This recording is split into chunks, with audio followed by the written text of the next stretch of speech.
Welcome to part 2 of my tutorial on making a bear in Blender. If you haven't already seen part 1, go ahead and check it out. But this is part 2 where we're going to be doing the projection of our image. And like I said, this is a sort of quick and dirty technique to getting a teddy bear.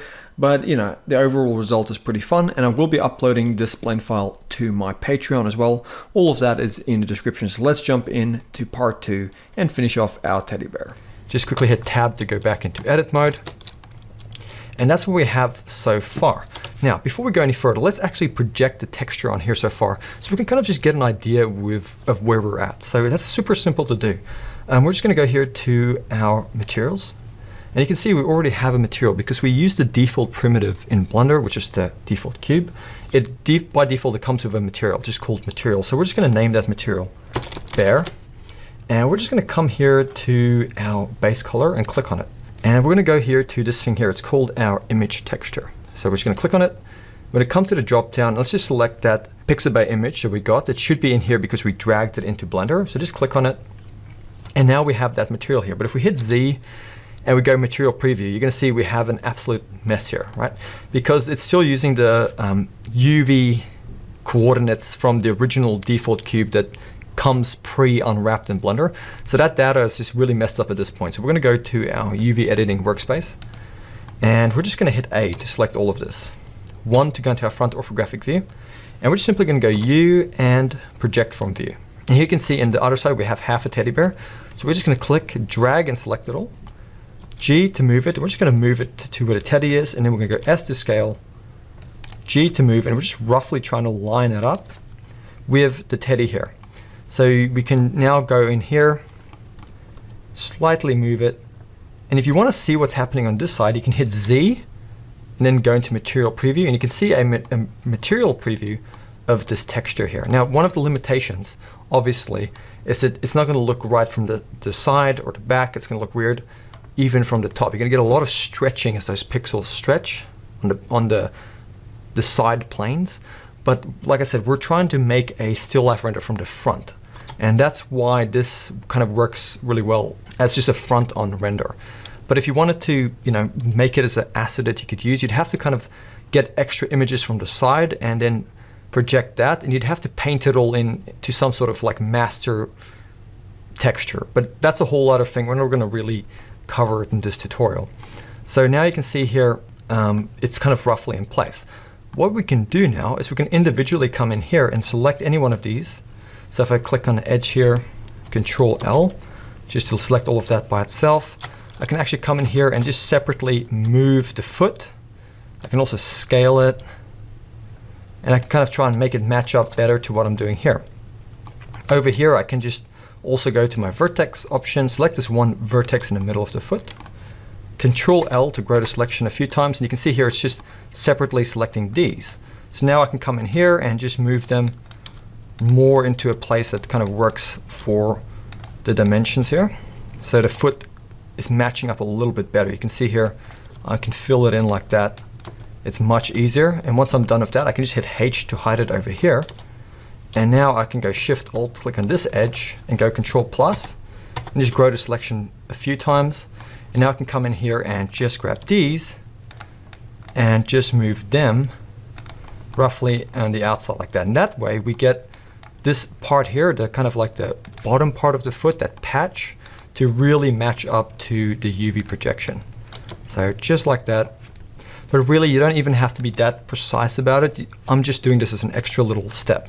But you can just really just leave it as we kind of just projected it from the beginning, where we just roughly moved it on top of the teddy bear, and you could still probably get away with it. You don't have to be this like precise like I'm doing. So you can just come over here, Alt H again, just to unhide that.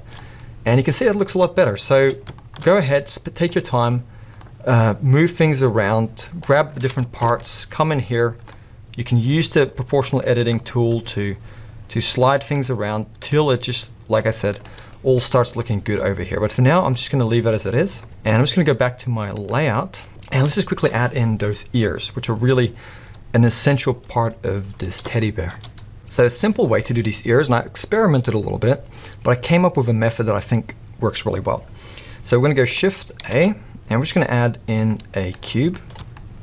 And by the way, I'm back in my layout, And I'm going to go G. I'm just going to move it up to where the ear is. S to scale it down roughly about the same size. It's just about here.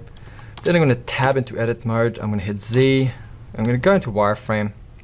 Click and drag to select these verts here. G, I'm just going to move them to the end here, R to rotate. Maybe I'll just grab this face down here, just move it up a little bit. And I'm just trying to roughly make that shape, like that. I'm going to come here, select these two edges or 4 verts. S, Y, and flatten them a bit. Grab these, S, Y, and scale them out a little bit. So just something like that. And then we're just going to go to our face select. We're going to select the bottom face, and we're going to go I to inset it, and then E to extrude up. And then we're just going to come over here, Control R to add in an edge, click, Alt S, and just scale it out a little bit. So now what we can do is give this a subdivision surface modifier. And let's just go into our front view again. We're just going to select this front edge, G, and we're just going to move that edge. Select this edge back here, G, and move it down a little bit. Grab this one at the end and just stretch that ear out a little bit. And we're just trying to make it roughly match up to the original reference there. But don't be too crazy about it. So just something simple like that. Maybe grab this edge down here, just bring it out. Basic shape. And let's go back into object mode. Just go over here and just go and apply it. Then we're going to give it another subdivision surface modifier. And then holding in shift. In fact, we probably didn't have to give it that modifier, but holding in shift, so we need to select this one first. Then holding in shift, we need to select the body of the teddy bear. Then if we go Control J, we're going to join that now to the body, and now it shares those modifiers. Just once again, right click and go Shade Smooth. And now we have the ears added in. So if you want them to share the texture, so if we hit Z and go to our material preview, you can see it doesn't share the texture here. So let's just quickly go back into our UV editing workspace, select the ear geometry, Control L. In your front orthographic view, go U and then go project from view. And over here, you can just select the ear, G, move it over here, S to scale. Very simple, just like that. And then go back to your layout. And there we have it. We've added the ear. And it doesn't exactly match up to the reference here, but it doesn't matter. Okay, so it just kind of roughly gives us some nice ears. And I think it looks pretty good. So spend as much time you want refining things, but that's where I'm going to leave it at. So the eyes are also very simple. Shift A, just add in a cube. S, Z to scale it onto Z a little bit. And let's just give that a subdivision surface modifier. Bump it up to 2. Come to the drop down and apply it. S to scale it. In your front view, go G to move it up to where the eye is. S to scale till it's about the right size. G, Y, and move it forward. And once it's roughly where you want it, hold in Shift with it still active and select the body. Control J or Command J, and now it's joined. Right click and just go Shade Smooth. Back into edit mode, we can now select this geometry in here, and we can go U and project from view. Go back to our UV editing workspace and just quickly grab that geometry, G to move it, S to scale it, and just match it up to the eye here. You can also, if you want to, just give this a shader. You don't even have to add a texture. You can just add another shader to it and just make it like a black. I'm just going to, for the sake of continuity, just give it the texture that's already here. But other than that, I'm pretty happy with this result. So I'm just going to go back to my layout. And really, we're pretty much done at this point as far as the modeling goes. Now, you guys can spend as much time as you want working on the modeling. This is just me showing you how I kind of did it, right? You can see here, this is my original. I really put a lot more effort into that, but it really is the same thing. I did the exact same technique that you guys just saw. I just spent a little bit more time fleshing it out and moving verts around, but pretty much the exact same thing. So what we're going to do now is we're going to just get into setting up a little particle system, maybe set up a few basic lights, and we'll just render this out and see what it looks like. And that'll be pretty much the tutorial. But yeah, it's going to look pretty awesome. Okay, so what we're going to do is just for now, let's just select the background image here, and let's just hit M and go New Collection. And let's just, put it somewhere. It's just going to call a ref, and then go OK, enter, just make that its own collection, and let's just come up here and just untick that so we don't see it. So for now, let's just select our teddy bear. Let's just simply go to our particle systems, click new, or plus, makes a new particle. We don't want to work with emitter, so let's just make it hair. And at the moment, it's just not taking into account our modifiers here. So the simple way to fix that is just back in your particles. You got to go under here in the emission, just go to this little tab called source, and under here you can emit from, just use modifier stack. So that's super important. Now it's kind of like taking this modifier stack into account, right? Which is important. So back into our particles, we're just going to come to length and make it 0.02, and we're going to hit enter. Now, I need to mention this. If you scaled this object at all inside of your object mode, these settings here are going to be different because a Blender looks at the scale of things when it's working with particles. Any sort of system that is applied on top of your geometry, it has to take the scale of things into account. So if you have scaled something, just make sure to go Control A and apply the scale. And hopefully you guys kind of followed along with how I set things up, so you don't have like, a monstrously massive teddy bear in your scene here. So just something like this, but with the scale here of the hair length, we 0.02 or 0.04, about there. We can adjust it a little bit later. But we have that in place now. We have 1,000 on the number here, which is fine. We're just going to come down here to our viewport display, and let's just make the strand steps here free. And then we're going to come to our children.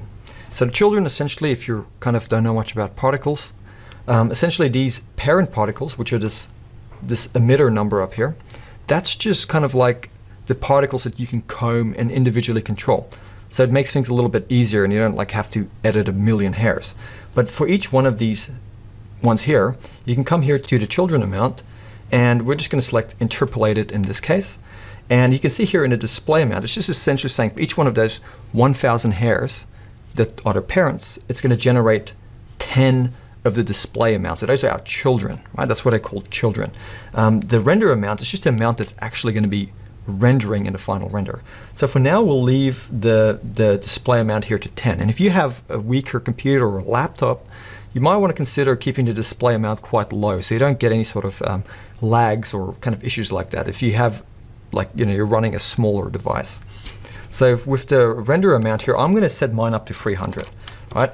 I can get away with that because I'm going to be using a GPU. If you struggle, just make sure to save your scene if anything crashes. Try and bring that number down a little bit.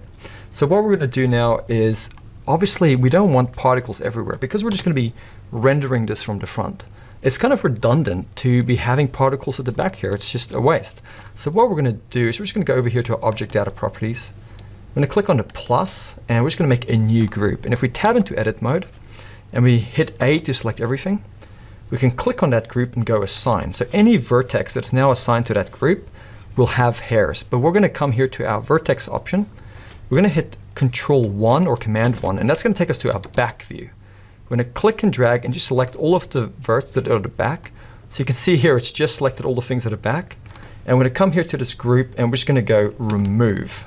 So now that's no longer part of that group. We're also going to just select the eye here, select the vert, Control L to select it, and come to this group and just go Remove. So now if you just deselect everything and you have this group active, you can just go Select, and anything that becomes active when you click on Select is going to be what is going to be having our particles. Okay, so maybe over here I'll just come select these verts here, maybe just these ones here, and I'll also go over here and just assign them because it's important. I'm going to tab back out into object mode. It's still not working because we actually just need to go to our particle settings here and just simply go down over the bottom here. You're going to see something here called vertex groups. And the one we're interested in is density. So click on density, and there you can see we have group. Just click on it, and all of a sudden the parent particles just disappear. They're no longer visible at the back. Only where we have an active group of vertices added to that group there, we're going to be having hairs generated, which just kind of makes things a little bit easier. So now it just looks crazy because it's just too straight. If you render this, it's going to look horrible. It'll literally look like toothbrush bristles. So let's just go back into our hair settings, and let's just go up to the children. And under the roughness amount here, we're just going to come to the endpoint value. And let's just drag that up. That's going to give us a little bit more roughness, so we don't want to go too crazy. And we're also going to come here to the ununiform and just increase that. That's going to make things also a little bit more varied, a little bit more random for us. And then we're just going to go up, and I don't really know what this fully does, but if you click on long hair, it does a little bit of a better job. So just click on that over there. And we're also going to just go over to our render here. And this is important. We want to click on B-spline and just bump the steps up to 4. So I find that gives a really nice result. So we're going to do a test render, but we need to add some lights. So let's just go Shift A. Let's just add in a area light. And let's just also go to our render settings and let's just make the render engine cycles. If you have a GPU, I would recommend under the devices enabling it, but if you just have a CPU, it'll work. And we're just going to go to our denoising, enable it for the rendering, and let's just make that optics. So now once you have those things in place, just make sure to save as you go. And now we can just grab that light again, G, Z, move it up. Now we can hit Z, we can go into our rendered view, and we can see the hair stir. So it's looking okay. I'm just going to go to my light. I'm just going to make it something like 90. I'm going to go G, Z, move it up a little bit higher. And then I'm going to go Shift D to duplicate that light, move one over to the side, rotate it in towards the teddy bear, move it forward, just like that. It's a simple light. Shift D, make another one, rotate it in. Yeah, that's really, really simple. So just 3 basic lights like this. And you can get rid of the original one here. And just get rid of the camera as well. You can delete that.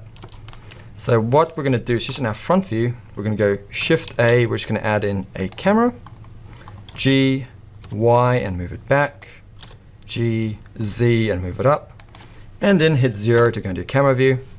And you guys already know the basics. You just go to camera settings. Let's make it 95 on the focal length. I'm going to go to my output. And I'm just going to make it 1080 at the top. And the bottom, I might make that 900. Or maybe I'll make it, 1200. That's what I wanted to do. So just 1200. And then I'm going to go G, middle mouse button. I'm just going to zoom my camera back. And I'm just going to move it down a bit. So just getting a nice something like this. I think looks pretty cool. Then I'm going to go Control B, click and drag over my camera view. And that's just going to kind of limit the rendering to the viewport. It kind of matters a little bit more if you have a lot of stuff in the scene, but in this case, I just prefer to do that. Just can sometimes help with performance. But you can see we have the bear here in a camera view. It's being rendered in real time. I'm going Z, rendered, and it's a bit of a mess. The hairs look horrible. So let's just go back to our particles. So click on the bear, go back to your particles, and we want to come here to the hair shape. And under the hair shape, we're going to come here to the root tip, and we're going to make it 0.1 because it's going to make the hair a little bit finer. So that already looks better.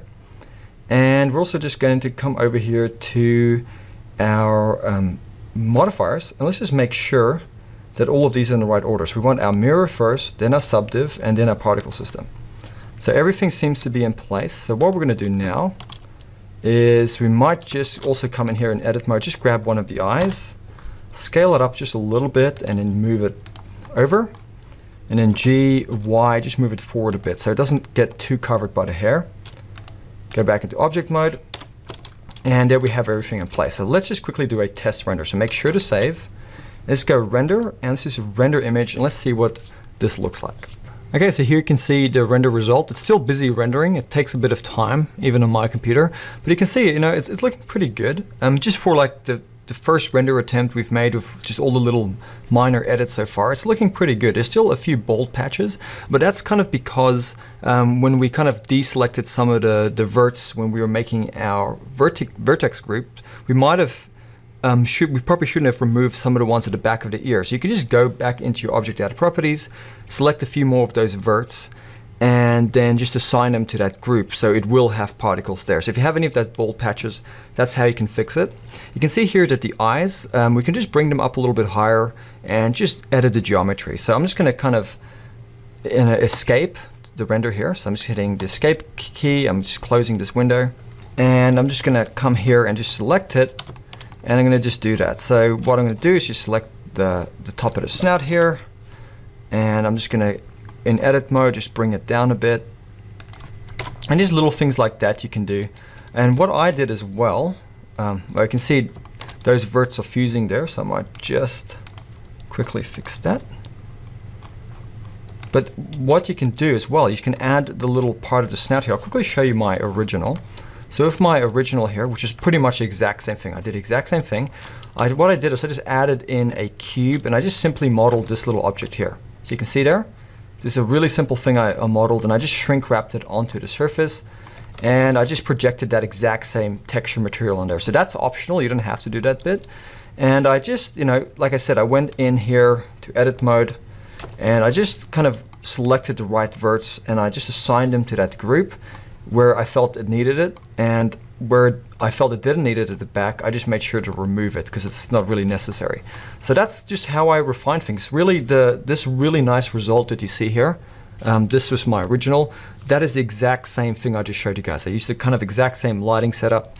Pretty much the only difference is I just added that little face bit at the front, and I just added in like a little floor for him to sit in, which is a plane with a blue material. But other than that, this really is a very, very simple project. So I really hope you guys have enjoyed making this teddy bear. And experiment with it, try things out, mess around with some of the particles, but really, like everything, like I said, everything I've shown you here is pretty much how I got my final result. So you guys will definitely be able to use this to make some cool stuff. I look forward to seeing what you guys can do. You can check out the Discord group in the description below. And like I said, if you want to check out some really awesome like photo projection courses, I even show you how to do like a full bee animation with just an image.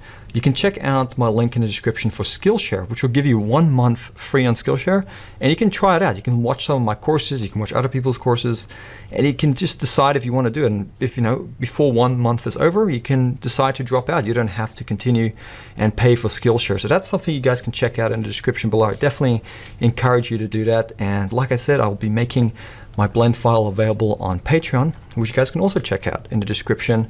And that's another cool way you guys can support the channel, which really helps me make a lot of this content that you guys really enjoy. And it's really fun to be interacting with the community. So thank you for watching my tutorial, and I hope you guys stay safe, and I'll see you guys for another tutorial real soon.